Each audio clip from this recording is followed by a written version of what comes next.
Coca-Cola.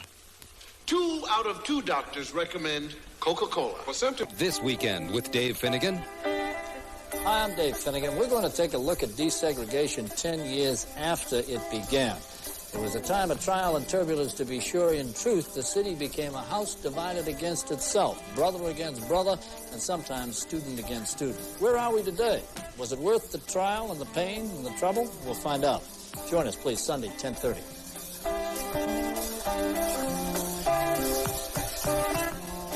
Join us for the New England News, coming up at noon on 7.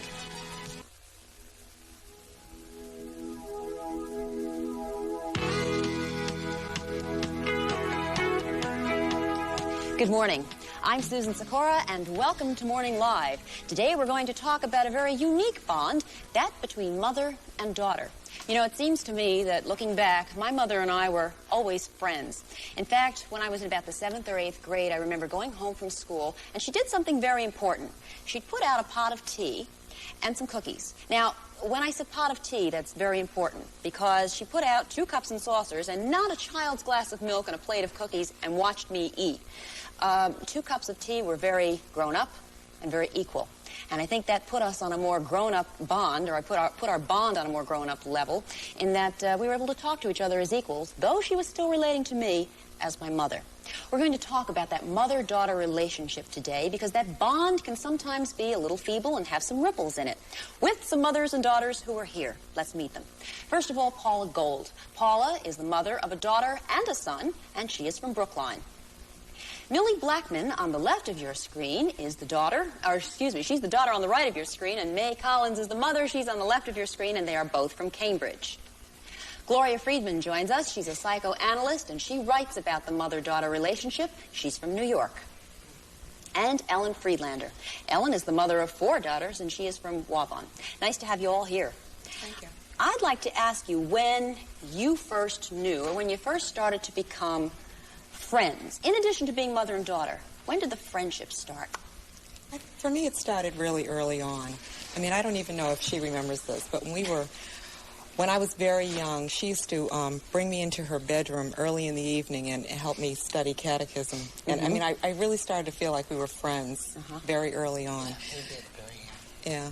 And from there, it was always something. I mean, we were always together doing little things. And I think it's partly because I was the oldest. Yeah. We spent a lot of time together, and I, in turn, became kind of a little mother to my other sisters and brothers. Was that a kind of role model thing you saw mother doing and you wanted to do as she did? Well, it was partly a role model, but it was also partly just a matter of responsibility. My mother had to work, and my father was working, and so I took on a lot of responsibility very early. But I think it is a role model.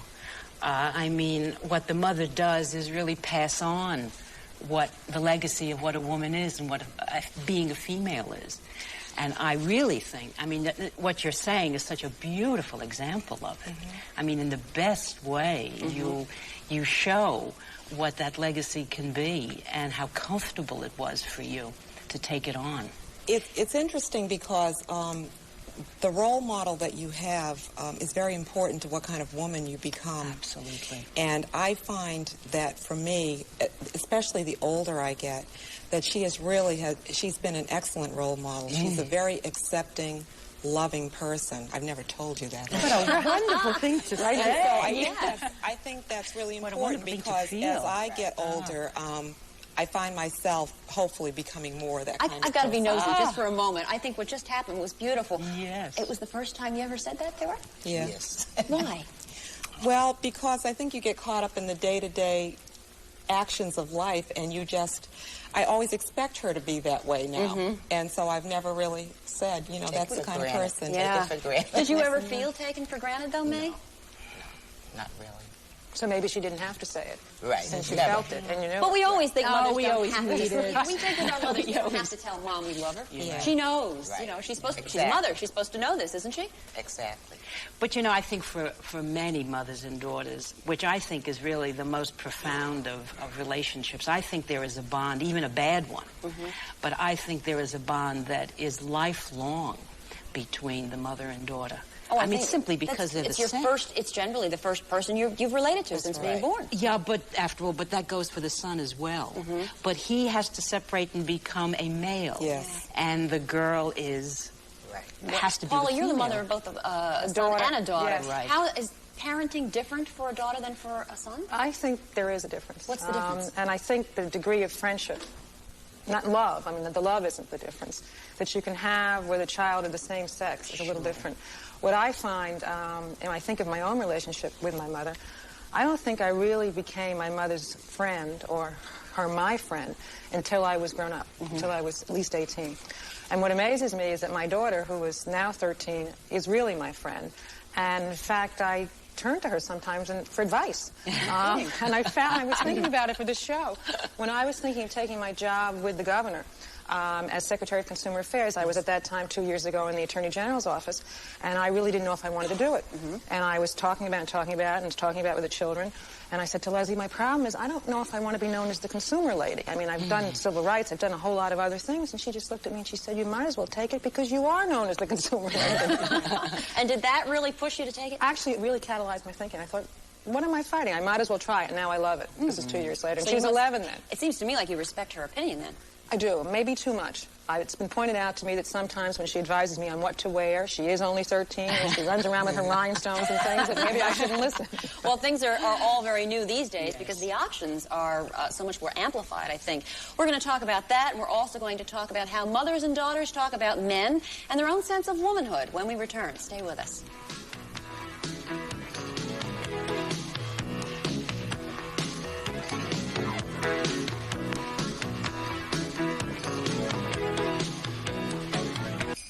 An expert on the joy of Christmas shopping.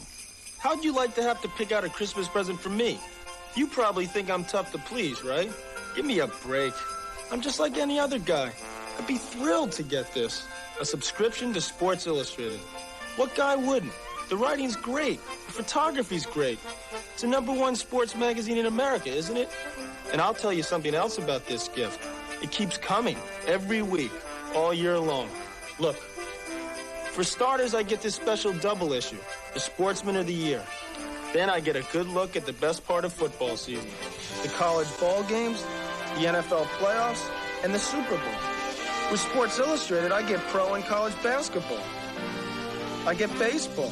I get hockey, boxing, golf. I even get bobsledding. And yeah, Sports Illustrated gives me tennis. Who is that guy? Listen. Anyone who follows any sports at all has got to have Sports Illustrated. So how much is all this going to cost? Don't worry. Sports Illustrated has a special holiday rate. 54 issues for only $38.95. That's more than $13 off the regular subscription rate. You save 63% off the cover price. You won't even get billed till next year. And it's not like you have to go out of your way or anything. Just pick up the phone and call this number. It's toll-free. You don't hassle with crowds. You don't mess with sizes. You don't even have to pick out a card. Sports Illustrated will send you one so you can tell that special someone what's coming. What more could you want? All for only $38.95. And that includes next year's pro and college previews for football and basketball. So call 1-800-525-4500 and give Sports Illustrated for Christmas. It pays to be nice to people.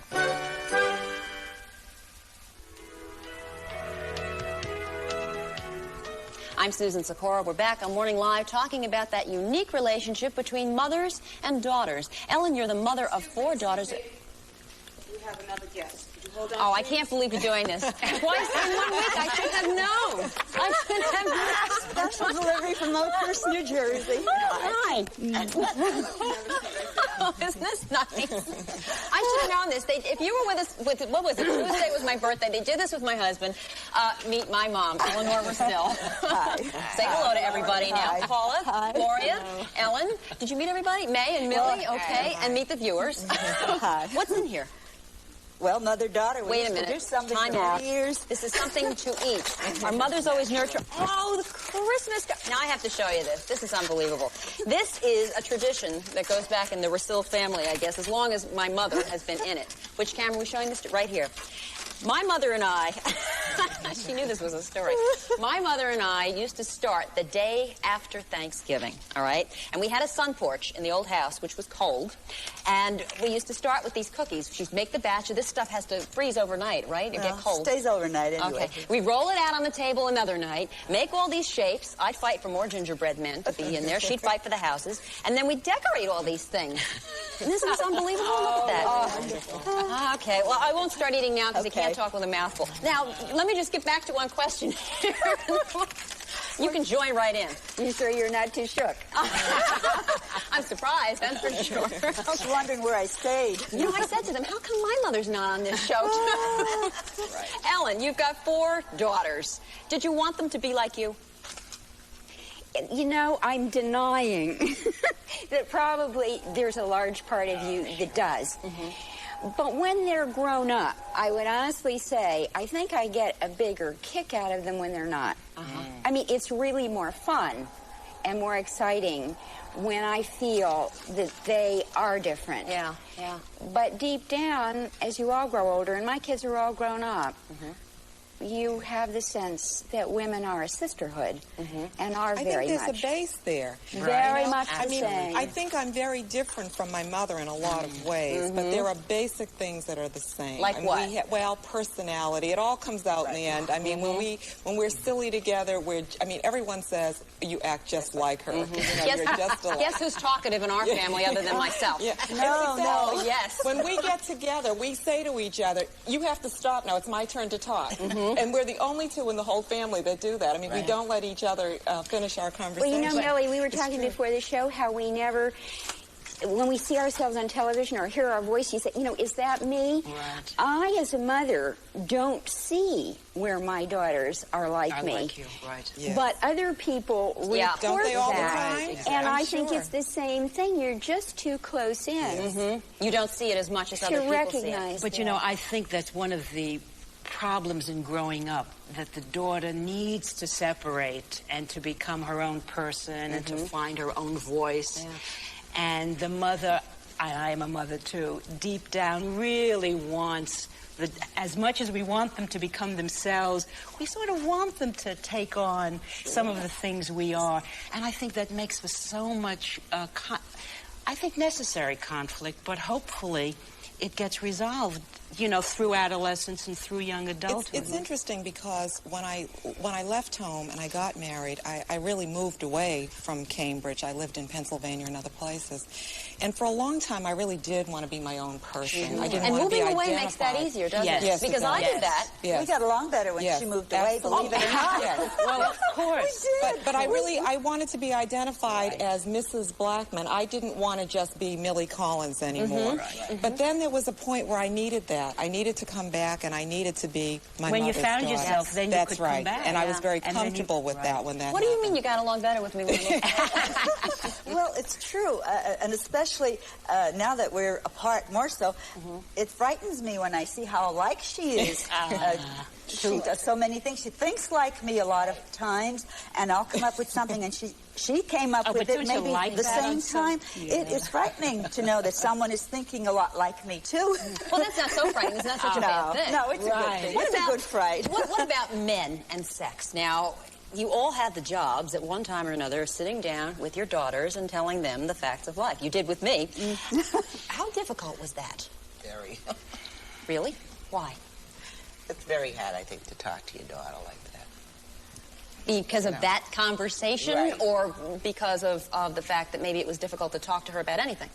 Because I don't get the sense that you two have trouble talking. No, we don't have to. Why do you think that every mother has sat down and talked with their daughter? I know. When I asked my that's an mother, assumption. I had That's a book. I asked how babies were born, and she gave me this book about chickens and roosters. And, It's a miracle I now have 2 children. instead of chickens. And my daughter, actually, by the time I would talk to her with everything they have in school, of course she's only 13, and I think some of the discussions, which are not biological but more moral, are ones that come a little later. What about when you see her interest in, in young men, though, for the first time? The first crush, the first time. I can think of a couple crushes that I don't know if you were too happy with. But, you know, like I can remember one fellow, remember Davey? I won't mention his last name. You never know where he could be. Yes. But you said, he's too old for you. you. I mean, this fellow was like 7 years older than I was. He was 17, I was 10. And I figured it would all work out. She said, mm-mm. Well, I worked at a Y. I was secretary at the time, and he would come in the gym, and I saw the big ego he had. I mean, he was just, I loved Davy, you know. And I thought, hey, no way. She'd come after school, and, I love Davy so-and-so, right? No way. He played basketball. I said he had great legs, and I was protecting her then. For me, talking about the fact of life was not the problem. My kids grew up in the 60s and 70s, and it was frightening and a culture shock and difficult because I think most mothers were out of control of what was going on sexually. What about choice of the man she's going to end up with? I haven't had a conflict about that, so it's hard to answer. I feel so fortunate about my sons-in-law and son-in-law-to-be. Do you feel good about your son-in-law? Oh, yes, very, very. He's probably in Cambridge watching, right? Very, very. But you know, I have to say that I saw the writing on the wall when she met her husband before she saw it. That's true. You did. She saw the chemistry. Because mothers know best. That's yes, right. The chemistry was there. There's also a theory, which we'll talk about in a moment when we come back, and that is that you tend to marry a man not like dear old dad, but a man who has traits like your mother. Like your mother. Stay with us. Agree.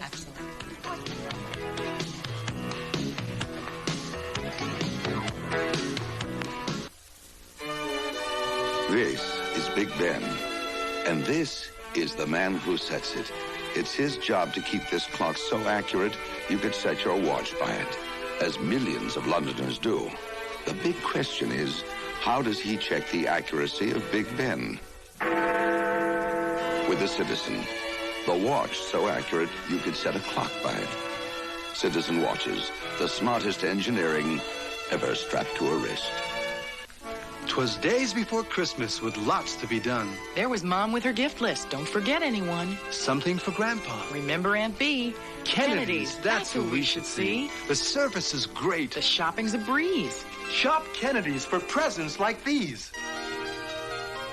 Colors by Alexander Julian. What a selection. And all his colors work together perfectly. That's why Colors by Alexander Julian is the perfect Christmas gift. Kennedy's, the only store you'll need for Christmas.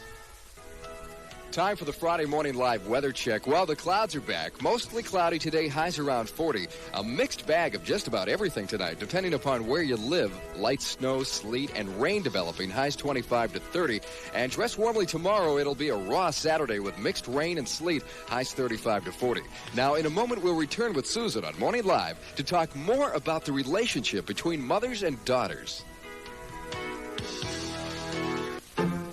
We know Dunkin' Donuts are always fresh and come in more varieties than supermarkets. Excuse me. But we like to make sure. Do you have delicious chocolate frosted donuts like Dunkin' Donuts? No. Do you have 5 kinds of jelly donuts? No. Ma'am. Were these made fresh this morning? No.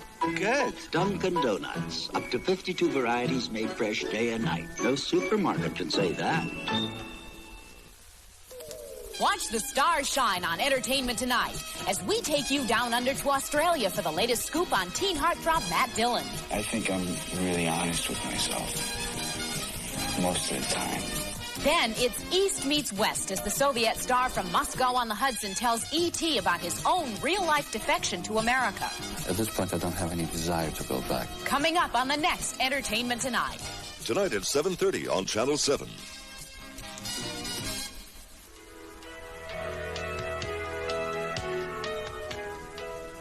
Gloria, there's a theory that says that you tend to marry a man who has the same qualities of your mother. Well, it's not just sons who marry people like their mothers. I mean, the mother, and particularly in the traditional family, is the nurturer, the protector, the person who is so important to the emotional needs of the child that obviously the daughter is going to want to pick someone who also will repeat that relationship. You know, I think that's a really interesting theory because I had never really heard it before. But as I sat here thinking about it, it's really true. Yeah. Though the first time you hear it, it's weird. It's very strange. It's bizarre, actually. But it really does make a lot of sense because I consider my mother to be a very independent, very aggressive woman. I don't think she sees herself like that, but that's how I see her, and that's the kind of husband I have. He's a go-getter, and he's very aggressive, and he's very independent. I see it with my own husband and my mother, because your outstanding qualities, you and Skip are both. But you get along well. Well, you do, but also you're extremely thoughtful of other people. Patient. It's second nature to both of you. And patient, yes. And you listen well, even though you talk a little more than he does. He can't because he's married to her. But it's true. You know, you both have that quality. And I can see it very, very strongly. But he has lots of patience. Why do you keep saying that? It makes it sound like I always have has to wait for her. And I don't understand how he can do it. I mean, for a man, my own husband wasn't a patient person. But, I mean, her husband is extremely patient. Yeah. Well, what part of your, I mean, maybe this isn't the show, but what part of your father is part of what you marry? I mean, is it a combination, the mother and the father? Yeah, well, I don't know. Or is it I guess more you like blend the mother? there. Is the husband more like the mother, or there's a blend, or a loyal, loving never man, maybe. Loyal and loving, which is what your father was. Yes, that makes sense, I think. What about options? I don't want to move too fast here, but our time is precious. Options that are now available to your daughters that you didn't have. Does it ever make you jealous? No. But it does make some mothers jealous. No. I love it. I love it. Yeah, I love it too. I don't feel jealous of the options, but I wish my younger daughters, they will eventually, could acknowledge what each generation pays in order that those options keep getting progressively better. Like, I don't think my youngest daughter, her consciousness is not quite raised about how she talking about taking for granted those options that 30 years ago. But what I'm saying is, I think for. with the options that are more so there for daughters, I would be very tempted as a mother to live through my daughter and say, well, I couldn't do it, but you do it. Right. Oh, they have it tough. I don't want to live through it. But you know, let me tell you from the other point of view, I feel very fortunate in my life that I started my career very early. I mean, straight out of college, I went to graduate school and got my degree and started. And so I don't feel that I have to live through my daughters in that sense. Very quickly, I want to ask you, how do you detach? How do you say, all right, now, I'm your daughter, but I've got to be my own person. Exactly. There's a separation that must happen. Or am I wrong? No, you're absolutely right. Yeah. Well, I think in the beginning, if you look upon your children as just a gift from God, only borrowed to you, I think that helps you along through life to accept everything. I've always thought of that way with my daughter and my son, Mark. They're gifts from God, and they aren't completely mine. No. But you know, it's painful. I think we have to acknowledge that it's painful when those detachments are struggling to take place. Oh, yeah. It's hard, and I think for both the mother and the daughter. Yeah. But it's also very necessary. I mean, as a daughter, I find that there are really times when I say, okay, you're going to have to just back off a little bit. This is my decision how to about, make, do you I have to ask you this now, Millie, because you and I are the comrades here with our mothers on the set, but do you have times when, like, she'll come over and visit, and she'll say to you, why don't you do it this way? Oh, you know? Oh, listen, I have a famous story about one time I was going to Washington. I'm on my way out the door with the baggage and the whole thing, and my mother is there saying, you have a very bad cold, you shouldn't be going. And I said, yeah, but I've got to go. And she said, well, I'll just stay and clean up. I said, don't clean my house. Don't clean my house. Oh, that's the worst, right? You know? But, I'll just clean up a little bit. And I just immediately felt that amazing thing, my mother lives in Florida. She comes very rarely up here. But when she comes, you would think that we couldn't live when she's not here. In other words, we're not eating enough, and what is this? And she wasn't even a great housekeeper. But she's going to redo your house. Absolutely. Yeah. Well, I drain the dishes, and you like them dried. I like them, because I had to dry the dishes growing up. I couldn't stand it. My mother used to come from Ohio with a shopping bag with ice cubes in plastic with chopped liver and the whole thing all the way on How did she get the ice cubes from Ohio to here frozen? Oh, no, it wasn't frozen. You can't freeze chopped liver. It doesn't taste good. Oh, no. I mean the ice cube. Oh, she put the ice cubes in around a plastic bag. A little slow here today, folks, but we're getting it. Okay. We're going to take a break. Talking about detachment. We're going to take a break. We'll be right back.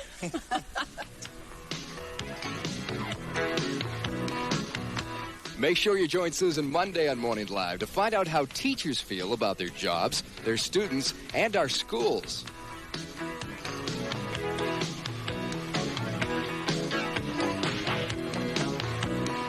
When is the best time to stop and shop? When we're hungry as bears. When I want to grow up to be big and strong. When any of the best will do. When I want to save on hundreds of weekly specials like Seal Test Polar Bars, plain or crunchy, $1.99.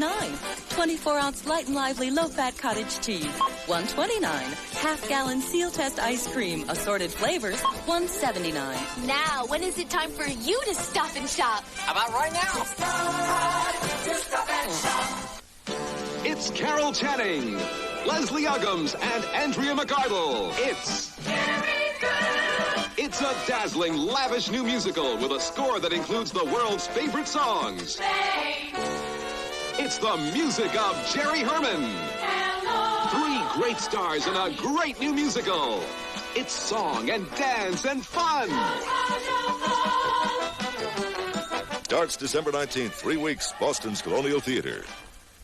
'Twas days before Christmas with lots to be done. There was Mom with her gift list. Don't forget anyone. Something for Grandpa. Remember Aunt Bee. Kennedy's, that's who we should see. The service is great. The shopping's a breeze. Shop Kennedy's for presents like these. Van Heusen 417 button-down dress shirts. Now that's an idea that's right on the button. With 3 monograms and a special price, these dress shirts make a great personal gift. Kennedy's, the only store you'll need for Christmas.